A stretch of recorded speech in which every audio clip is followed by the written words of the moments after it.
တနစ်အတွင်းစကားတကားကြောင့်ပရိသတ်တီကြားနာမည်ကြီးသွားခဲ့တဲ့ Williamနဲ့S တို့ရဲ့ Thamipo ဆိုတဲ့ BL series က2024အစပိုင်းမှာရိုက်ကူးခဲ့ပြီးတော့2024ဒီဇင်ဘာလမှာထုတ်လွှင့်ခဲ့ပါတယ်။ဇာတ်ကားထဲမှာဆိုရင်ဝီလီယံကသမ်မင်နေရာကနေတရုတ်ဆောင်ခဲ့ပြီးတော့ S က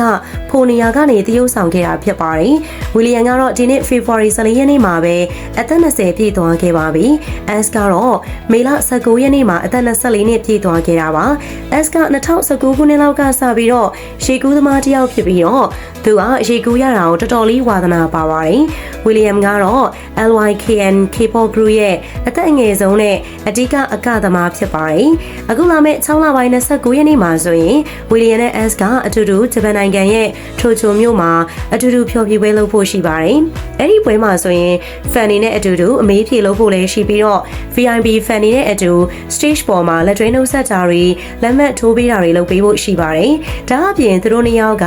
Dior brand နဲ့ပတ်သက်တဲ့ကြော်ညာတွေကိုလည်းလုပ်ကင်ခဲ့ပါသေးတယ်။ William S တို့က chemistry တော်တော်မိပြီးတော့အချင်းချင်းအရန်ချက်ကြတာကြောင့်ပရိသတ်တွေကသူတို့ကိုတွဲနေကြပြီလို့တောင်မှခံမှန်းနေကြပါတယ်။ GMM TV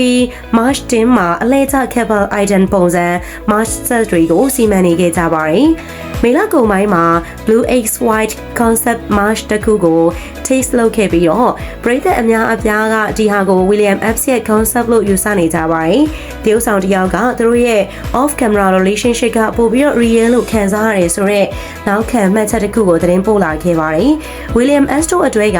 တခြားအတွဲတွေလောက်ရေပန်းစားမှုသိမရှိပေမဲ့လည်းပရိသတ်တော်တော်များများရဲ့အချက်တွေကိုအပြည့်အဝရရှိထားကြတာလည်းဖြစ်ပါတယ်ရှင်။